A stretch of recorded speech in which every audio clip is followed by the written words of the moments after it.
먼저 기억할 것은 우리가 2022년도에 내가 교회입니다. 그래서 보이는 교회, 건물, 유형적 교회, 또 가시적 교회를 말씀드리고, 보이지 않는 교회, 구원받은 성도가 교회다. 성령 받은 사람, 신앙을 고백한 사람들이 교회다. 내가 교회다. 하나님은 어디에 계시느냐? 사랑의 나눔이 있는 교회, 기도에 섬김이 있는 성도에게 하나님이 계시고, 생명의 말씀이 있는 교회, 그리고 믿음의 고백이 있는 성도에게 하나님은 계시다. 교회론을 말씀드리면서 이제 교회와 국가와의 관계를 말씀을 드리고 있어요. 그리고 우리가 적용하고 이해하기 쉽게, 또 3월 9일에는 우리나라에 중요한 선거가 또 있어요.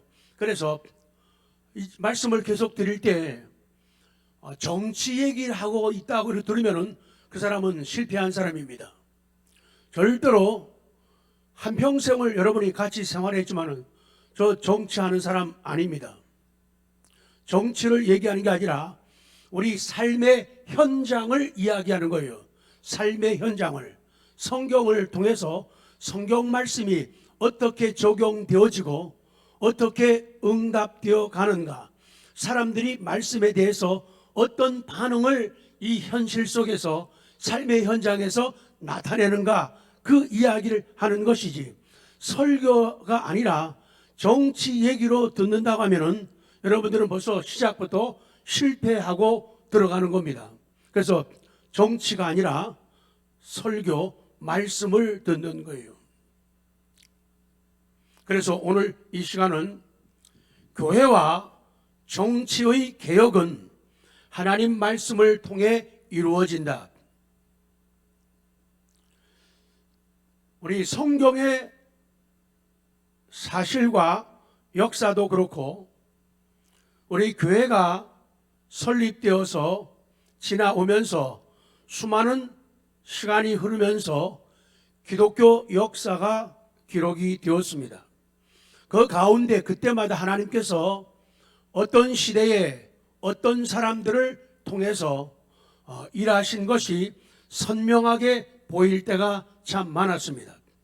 특별히 우리 전 세계에는 우리 칼빈이라고 하는 훌륭한 믿음의 사람, 성경적인 사람, 칼빈주의자 칼빈을 통해서, 그리고 그의 신앙의 후예들을 통해서 무너졌던 삶이, 깨어졌던 교회가 갱신되고 부흥되는 역사를 역사 속에서 보게 되어집니다. 그래서 영안, 신앙의 눈이 열리면은 사안, 역사를 보는 눈이 열려지게 됩니다. 역사를 바로 보게 되면은 하나님이 하시는 일을 볼 수 있는 영안이 크게 열려지게 됩니다. 오늘 역사를 보는 눈이 활짝 열리기를 기도합니다. 그리고 하나님의 역사를 보는 영안이 열리는 귀한 날 되기를 기도합니다. 그래서 교회와 정치의 개혁은 하나님의 말씀을 통해 이루어진다. 특별히 모든 신앙인들이, 특별히 교회들이, 그리고 하나님의 종들이 말씀을 붙잡았는데, 그 가운데 오늘 119편 105절 시작. 주의 말씀은 내 발의 등이요 내 길의 빛이니이다. 아주 짤막한 이 말씀이 종교 개혁자들의 마음을 흔들었고 그 마음들을 움직였던 말씀입니다. 오늘 105절 말씀에 주의 말씀은, 그러죠, 주의 말씀은 your word, 당신의 말씀은, 그 말이에요. 당신의 약속은, 그 말이에요. 하나님의 말씀이, 하나님의 약속이 시편 기자를 인도했다. 모든 신앙인들을, 그리고 종교 개혁자들을 인도했다. 그런 사실을 말씀하고 있어요. 어떻게 했느냐? 주의 말씀은 내 발의 등이요, 그렇게 말씀해요. 하나님의 말씀은, 하나님의 약속은 my feet, 나의 걸음, 나의 걸음들, 내 걸음들, 내 발들의 램프, 등이다. 이렇게 말씀을 하는 거예요. 옛날부터 사람들은 불씨를 얻기 위해 그 불을 꺼뜨리지 않고 24시간 불을 켜놓았죠. 그래서 역사적으로나 우리 성경적으로 불이 꺼진다는 것은 그 사람이 망하는 것, 기우는 것을 말씀을 하고 있어요. 그래서 하나님의 말씀은 우리의 삶과 번영의 본질입니다. 우리를 삶답게 살게 하고 만드는 것은 하나님의 말씀이고, 우리를 번영케 하고 승리케 성공케 하는 것은 하나님의 말씀이다. 사람들은 잘 살기 원하고 행복하기를 원해서 요사이는 웰빙에 대한 이야기를 너무도 많이 하죠.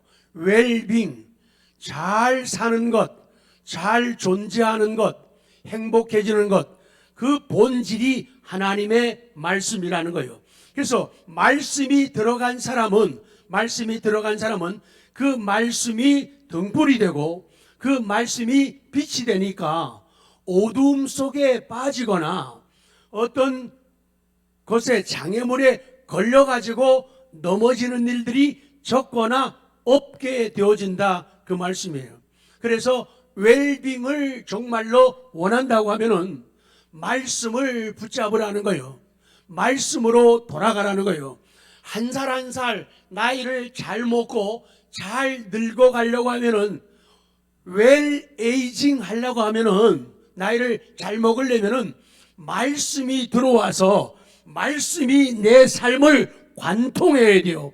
말씀이 나를 뚫고 지나가야 돼요. 그래야지 나이를 잘 먹을 수 있어요.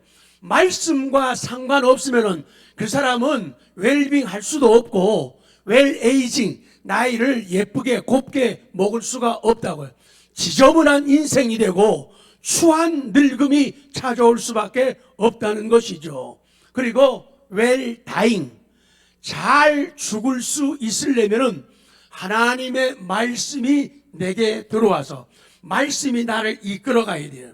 그러니까 태어나면서 살면서 죽을 때까지 성경을 붙잡아야 돼요. 뭘 붙잡으라고요? 성경을. 그래서 성경이 나를 이끌어가는 거예요. 왜? 성경이 등불이니까, 성경이 빛이니까 내 길을 인도해야 돼요. 그렇게 되면은 잘 될 수밖에 없는데, 성경 없으면은 잘 될 뭐가 없다? 탁이 없다. 너무 잘하네요. 그렇게 되는 거예요. 그러니까 2022년은 말씀으로 돌아가는 거예요.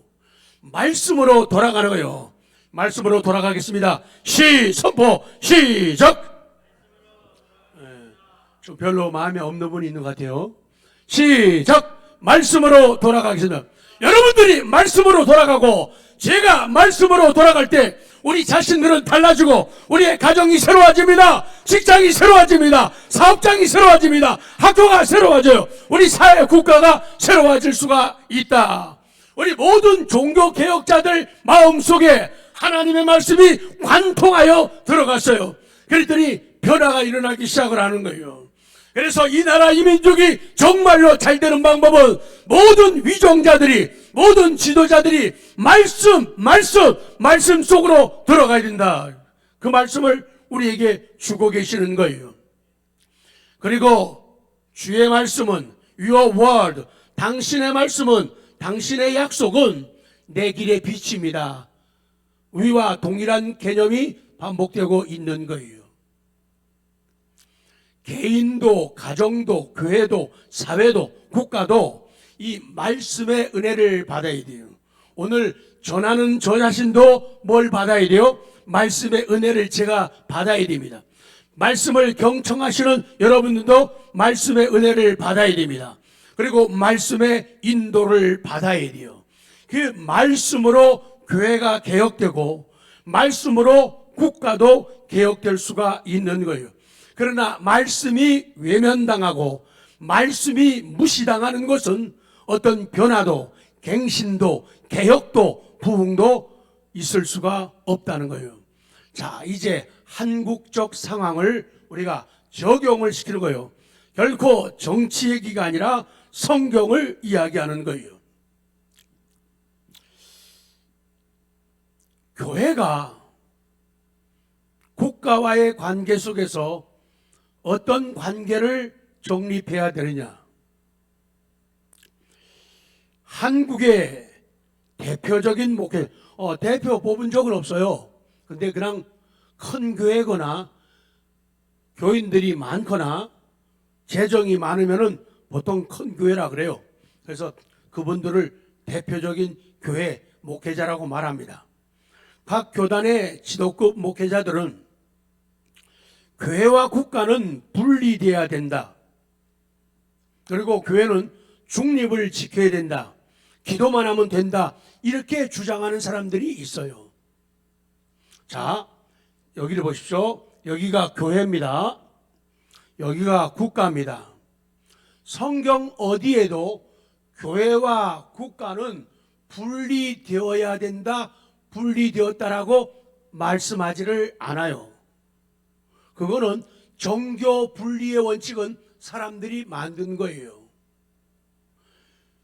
교회와 정치는 분리가 되는 게 아니에요. 교회와 정치는 구분을 하는 거예요. 구분. 교회와 정치는 뭐라고요? 구분을 하는 거예요. 분리되는 게 아니에요. 이제 가면서 말씀을 또 강조하겠지만요.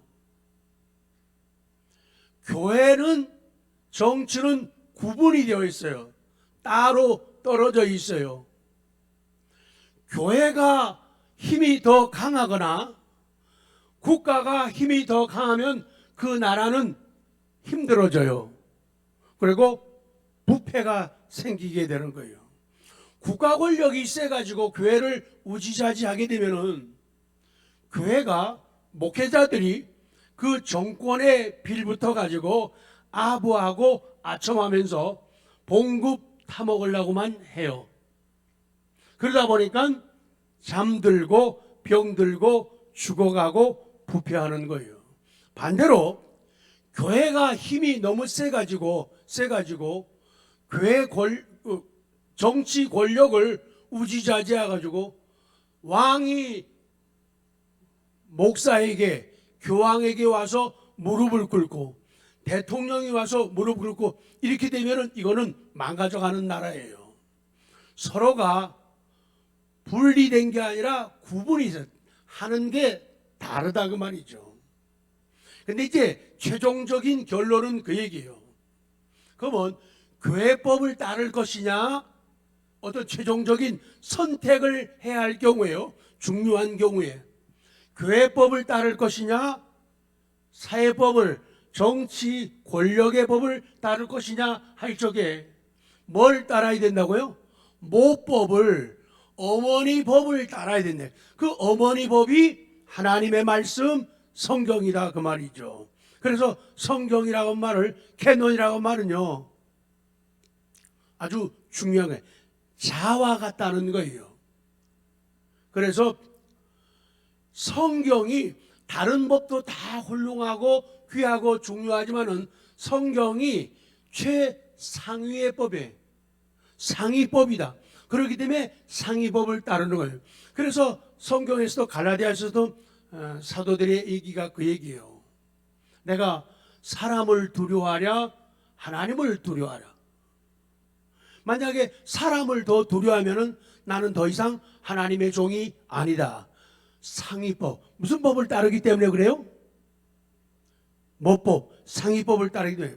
그렇기 때문에 하나님이 귀하시고 하나님이 두렵기 때문에 심판을 믿기 때문에 그는 하나님의 법. 그래서 감옥에도 가고 어떨 때는 순교도 당하고 경제적으로 불이익도 당하고 불편도 감수하게 되는 이유가 거기에 있는 거예요.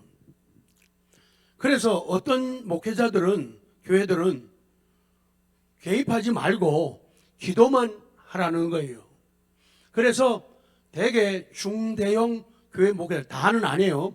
일반적인 현상이에요. 이 사람들은 중립을 표방하는 거예요. 그래서 이 사람들은 아주 싫어요. 기독교인들이 예수의 이름으로 거리에 나가가지고 시위를 한다든지 집회를 하면은 정치에 개입하고 관여한다고 해서 손가락질하고 욕을 해요. 그 사람들은.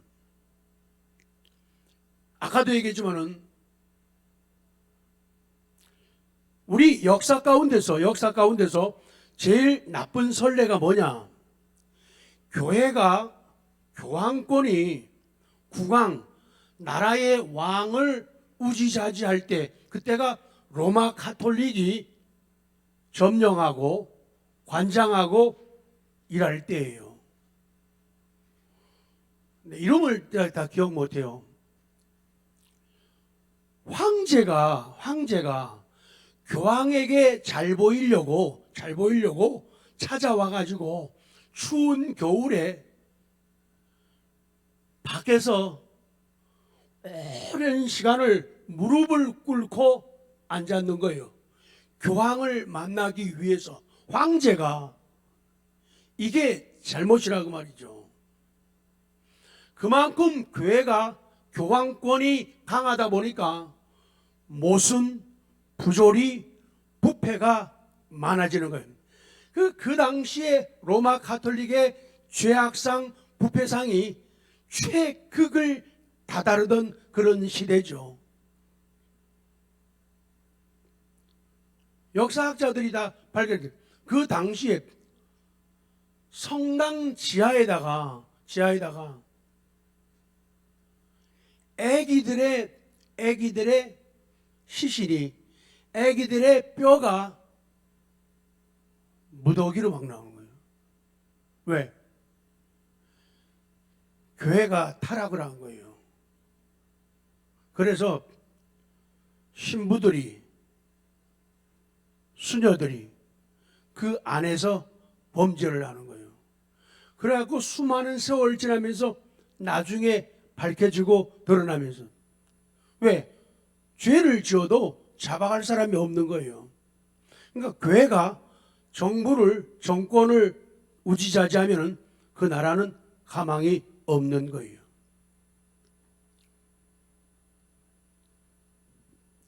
또 다른 분들이 있어요. 이분들은 좀 강합니다. 교회는 국가가 잘못 가고 있을 때 적극적으로 항거하고 대안을 제시해서 기독교가 정치에 앞장서야 된다고 주장을 하는 사람들이에요. 교회는 국가 지도자들이 이데올로기에 좌편향되거나 국가의 정체성이 훼손되거나 국가의 헌법에 위배가 되어갈 때 강하게 항거하고 나라의 정체성을 지켜야 된다, 일어나야 된다라고 주장하는 사람들이에요. 또 어떤 분들은 안 된다 이렇게 해가지고는 기독 정당을 만들어야 된다. 그래가지고 국정에 직접 교회가 참여해야 된다고 주장하는 사람들이에요. 이 얘기는 다음 시간에 한 번 더 말씀을 드리려고 합니다. 2020년 11월 우리나라 선거관리위원회에 등록된 정당이 그 당시에 44개인데 별 정당이 다 있어요. 참 좋은 나라 같아요. 이상한 나라죠. 기독교 정당도 몇 개 있죠. 기독교 정당이 필요하냐 안 필요하냐 다음 시간에 말씀을 드릴 겁니다. 그런데 지금 이 시대에는 필요하냐 안 필요하냐 그게 우리들의 숙제예요. 자, 니은으로 갑니다. 종교개혁자 칼빈과 그리고 제2의 칼빈이라고 불리워지는 네덜란드의 아브라함 카이퍼라고 하는 사람이에요. 전 세계적으로 지금 격동기를 맞이하면서 전 세계의 나라들마다 교회들마다 이구동성으로 그리워하고 사모하는 사람 한 사람이 있어요. 그 사람이 아브라함 카이퍼예요. 먼저 이 칼빈은 아주 철저한 신본주의, 하나님 중심주의지. 그러니까 칼빈이 정치를 이해하는 것도 하나님 중심이에요. 하나님의 마음으로, 하나님의 뜻으로, 하나님의 시각으로 정치를 보는 거예요. 하나님이 사람을 위해 존재하는 게 아니라 우리 피조물인 우리 인간들이 하나님을 위해서 존재한다. 그렇기 때문에 모든 것은 하나님 중심이어야 된다. 그래서 신본주의예요. 하나님 중심 신본주의에서 벗어나려고 발버둥 치고 과감하게 나가는 사람들이 인본주의예요. 아주 위험한 사상이죠. 인본주의, 계몽주의 이런 얼굴들, 이름들을 가지고 있죠. 그래서 이 칼빈은 제네바에서 목회를 하면서 그 당시하고 지금은 상황이 달라요. 그때 이 자기가 맡고 있는 제네바시를 민주공화국제로 개혁을 해나갑니다. 그래서 사도들이 사역하던 그 시대에 초대교회를 중심으로 힘은 들고 어려움도 많았지만은 가장 이상적이고 가장 아름답고 가장 소망적이고 가장 행복했던 때가 사도들이 있던 그 시대 그 도시들이에요. 그런데 이 사도 시대 이후에 가장 이상적인 도시, 이상적인 거룩한 도시를 만든 사람이 바로 이 아브라함 카이퍼예요. 그 얘기하죠. 제2의 칼빈, 아브라함 카이퍼. 그래서 사람들은 이 아브라함 카이퍼 같은 사람, 물론 이분이 여기까지 오기까지는 정말로 힘들고 어렵고 외롭고 정말 죽음의 위기를 당하고 그러면서 온 것이죠. 칼빈 이후에 칼빈주의의 정치 이론을 발전시킨 것이 19세기에 와가지고 아브라함 카이퍼가 부흥을 시켰어요.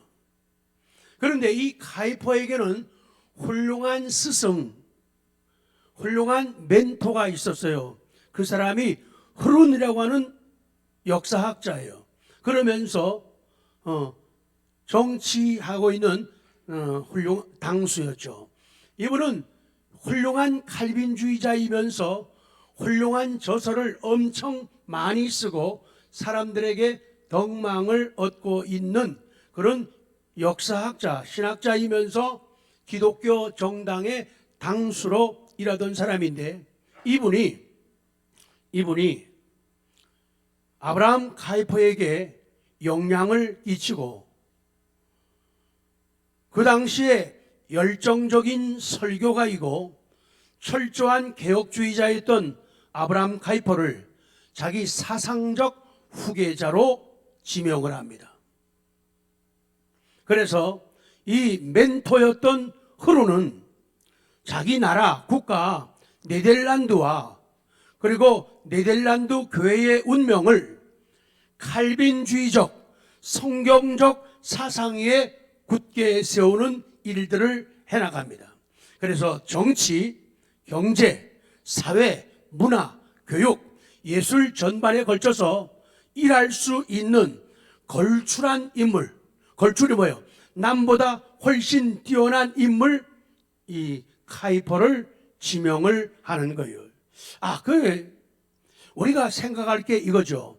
왜 19세기에 아브라함 카이퍼 같은 인물이 나타나가지고 기독교 정치의 활성화를 왜 부르짖는가?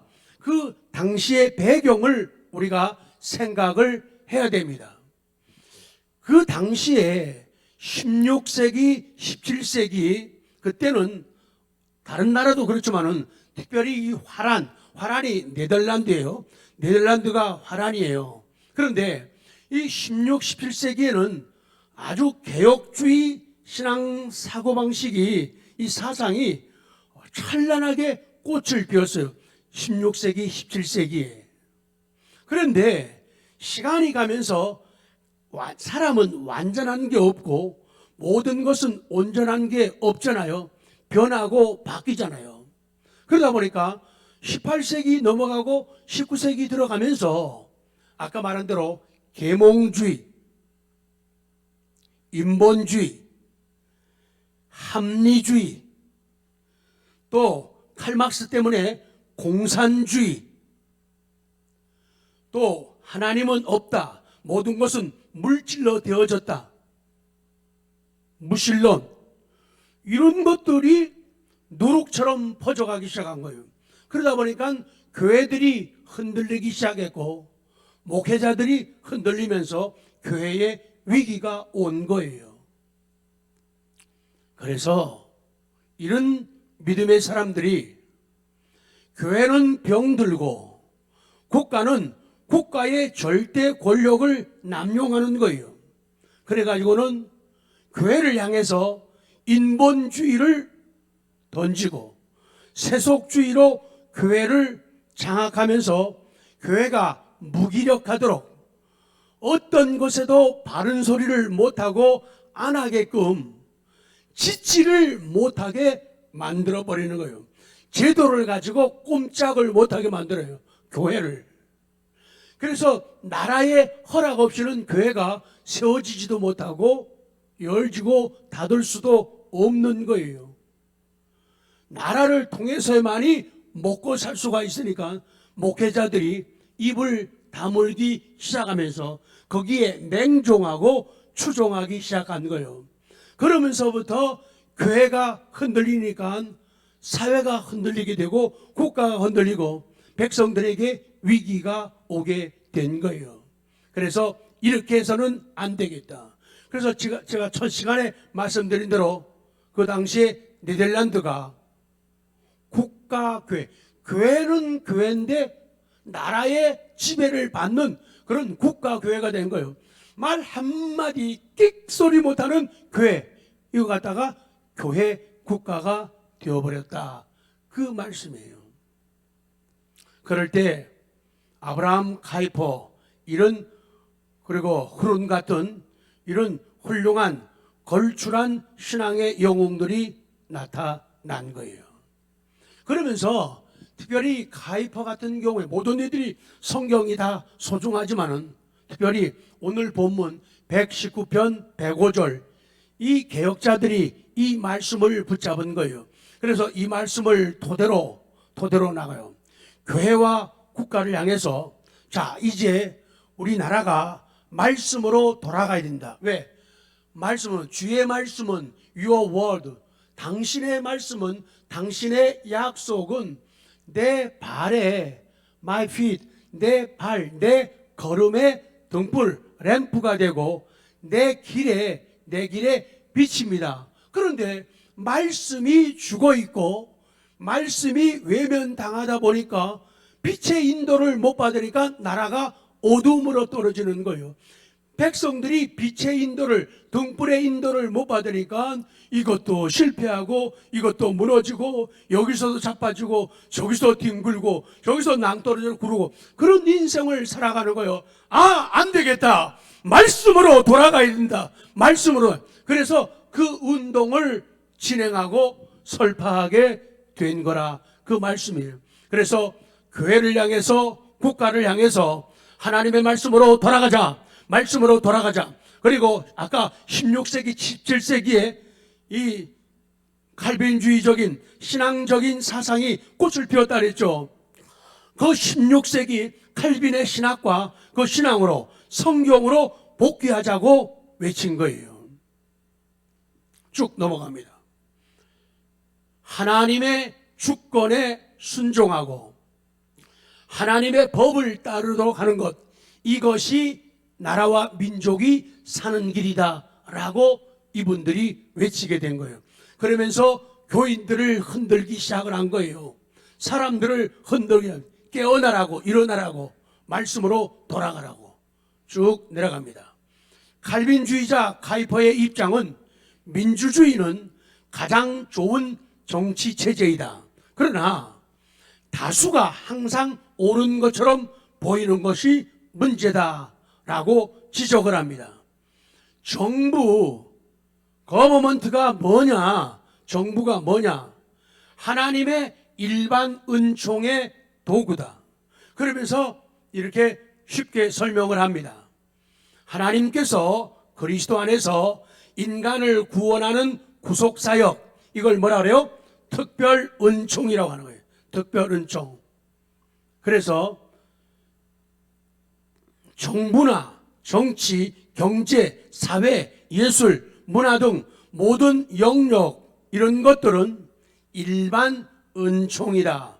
특별 은총은 믿는 사람들만이 받을 수 있는 은총이고, 일반 은총은 믿는 사람도 받을 수 있고 못 받기도 하고, 세상 사람들도 받을 수 있고 못 받을. 그래서 정치 지도자를 바르게 뽑게 되면은 신자도 유익을 얻고 불신자도 유익을 얻어요.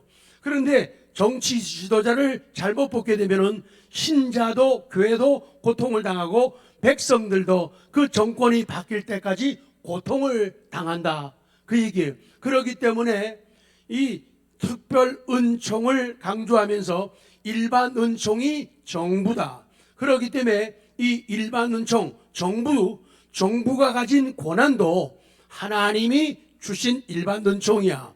그렇기 때문에 이 정부의 권한은 하나님 뜻에 맞게 선용, 착하게 사용되어야 된다. 이것을 강조하게 되는 거예요. 말씀의 조명을 받지 못한 사람들은 그 자기의 권한을 가지고 그냥 막 사용하는 거예요. 권력을 만들고 권력을 연장하고 권력을 크게 하고 많게 하고 배를 채우고 이렇게 하려고 한다 그 말이에요. 자, 넘어갑니다. 그런데 참 감사한 것은 우리 장로교는요, 지금은 이렇게 나눠져 있고, 우리나라의 장로교 간판을 단 데가 200개가 넘어요. 200개가 넘어요. 그거 중요한 건 아니에요. 저희 교단은 교회가 60개 정도밖에 안 돼요. 그런데 20개 교단 안에 우리가 그것도 앞장서서 들어가요. 숫자는 적어도 꽤 가문 있는 그런 교단이에요. 그 얘기도 다음 시간에 이어지게 됩니다. 그런데 우리 장로교가 장로를 선출할 때도, 권사나 안수집사를 선출할 때도 투표를 통해서 민주제도 방식을 채택을 하는 거예요. 우리나라가 1945년도에 해방이 되었어요. 그때 독립이 되었어요. 그리고 정부 수립은, 나라다운 나라는 일본 압제에서 벗어나가지고 48년 8월 15일에 정부 수립이 되었죠. 48년. 그런데 우리나라, 우리 장로교는요, 1912년, 훨씬 오래전부터, 1912년부터 대한예수교 장로회 총회는 민주제도를 실행해 왔어요. 그러니까 더 교회가 민주제도는 더 오래전부터 실천하고 실시해 왔죠. 이 개혁자 아브라함 카이퍼가, 이 사람이 찬란해요. 위대한 설교가, 위대한 교육자 학교 세우고 총장하고 엄청난 책을 저술을 하고 또 신문사도 만들어서 사람들을 경각심을 주고 깨우고 엄청난 일을 많이 했어요. 그리고 반혁명당, 마지막에 적었죠. 반혁명당 이 흐론의 뒤를 이어가지고 당수가 되고, 과정이 막 힘든 게 많아요. 막 떨어졌다 힘들고 고통당하고 숨어다니고 막 그러다가 결국에 네덜란드의 수상이 되죠. 아주 기가 막힌 사건들을 만들어내는 하나님의 일꾼이죠. 그러니까 지금도 전 세계 사람들이 그런 지도자를 그리워하고 사모하고 있죠. 이번에는 안 될 것 같아요. 이번에는 카이퍼 같은 사람이 나와도 우리나라에서는 안 돼요. 워낙 여당, 야당 후보들이 죄송해요. 거지 같아서. 너무 속상하다.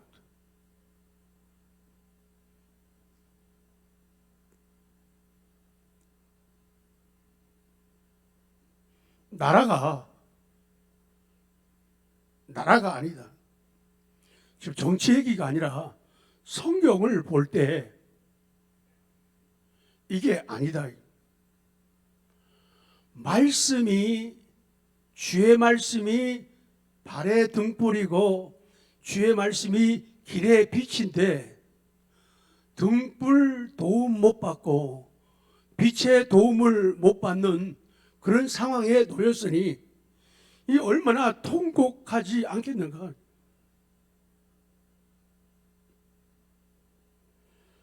너무 마음 아프고 너무 속상해요. 그런데 이 아브라함 카이퍼가 총장이 되면서 첫 번째로 총장 되면서 주장한 게 그거예요. 영역 주권 사상이죠. 이게 뭐예요? 우주의 모든 권력은 하나님의 소유다. 권력은 하나님의 소유다.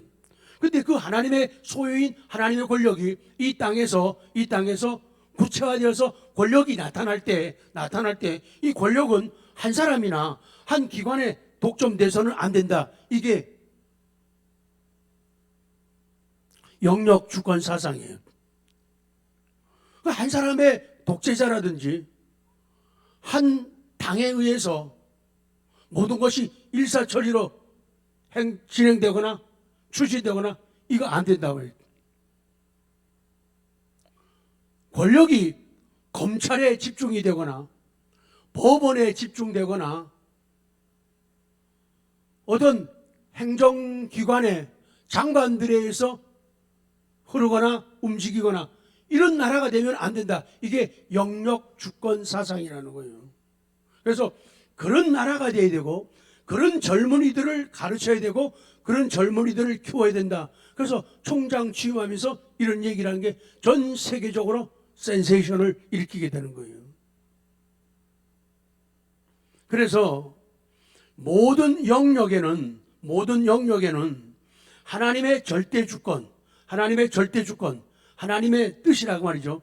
하나님의 절대 주권, 또 그리스도의 왕권, 하나님의 주권, 하나님의 뜻대로, 그리고 그리스도가 왕이시다. 이게 정치를 하면서 이런 얘기한다는 건 참 어려운 얘기예요. 그럼에도 불구하고 정확하게 던지고 정확하게 어필하고 정확하게 써내려가고 정확하게 말하고 행동했다는 거예요. 그래서 카이퍼가 귀하고 훌륭하다는 거예요. 웬만한 사람들은 그렇게 못해요. 힘든 거예요. 정치 쪽으로만 쏘돌리든지 아니면 신앙 쪽으로만 가든지 참 조화를 이룬 훌륭한 신앙인 칼빈주의자다. 그 얘기예요. 역사가 흐른다. 이 역사의 수레바퀴가 굴러간다. 역사의 배후에는 하나님의 손길이 꼭 움직인다. 그 얘기예요. 그렇기 때문에 하나님의 주권을 인정하라. 그 얘기예요. 어둡다고 너무 탄식하지 말아라. 아침은 온다는 거예요. 아침이 왔다고 호언장담하고 큰소리치며 배 두들기지 말아라. 어두운 밤도 온다. 그것을 믿고 인정하고 의지하는 것이 영역 주권 사상이다. 그 말이에요. 그래서 하나님의 주권과 그리스도의 왕되심, 그 왕권은 교회뿐 아니라 정치, 경제, 사회, 문화, 예술, 법률, 교육 이런 데 모두 들어가서 영향력을 줘야 된다. 그래서 교육하는 사람들 속에 말씀이 들어가야 돼요. 그래야지 등불과 빛이 나타나는 거예요. 법률가들 속에 들어가야 돼요. 예술가 속에 들어가야 돼요. 문화인들 속에 들어가야 돼요. 사회 속에 들어가야 돼요. 경제인들 속에 들어가야 돼요. 정치하는 사람 속에 들어가야지 하나님의 주권이 드러나고 그리스도의 왕권이 드러나. 그럴 때 살맛이 난다 말이에요. 그런다는 거예요. 세상이 변화될 수가 있다는 거예요. 그러나 말씀이 이끌어가지 못하게 되면은 소망은 없다 그 얘기죠. 이제 결론을 맺을게요. 성직자도 정치의 뜻이 있다면 그 성직을 사임하고 얼마든지 정치에 참여할 수 있다. 이게 우리 칼빈주의 정치관이에요. 또 기독교 정당을 만들 수 있다. 세계 많은 국가에서는 기독교 정당을 가지고 있습니다.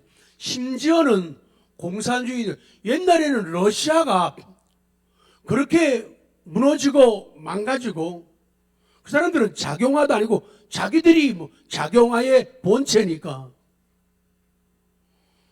그때요 정교회가 얼마나 부흥되고 아름다운지 몰라요.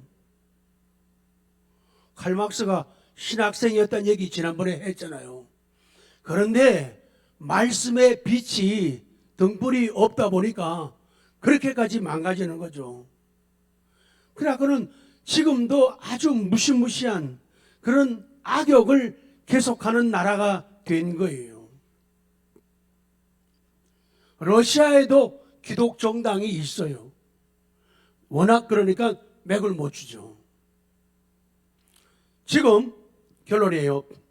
아브라함 카이퍼가 이끌던 정당 ARP라고 그래요. 레볼루셔너리 혁명이란 말이죠. 혁명의. 그러니까 우리 안티라고 그러죠. 안티. 혁명을 반대하는 당이다 그 말이에요. 반혁명당. 그런 볼 때는 무시무시하죠. 프랑스 혁명이 중세를 통해 가지고 프랑스 혁명이 일어나면서 굉장히 많은 성과와 효과를 나타냈어요. 그런데 이 프랑스 혁명은 여러분이 아시는 것처럼 신본주의가 아니잖아요. 인본주의 혁명이잖아요. 프랑스 혁명은 반기독교적이에요. 인본주의로 가면은 반기독교적으로 가죠. 그래서 그런 프랑스 혁명식의 혁명은 안 된다. 그런 사람들이 많은데 안 된다. 그래서 반혁명당이라고 하는 명칭을 가지고 싸움을 계속해 왔던 거예요.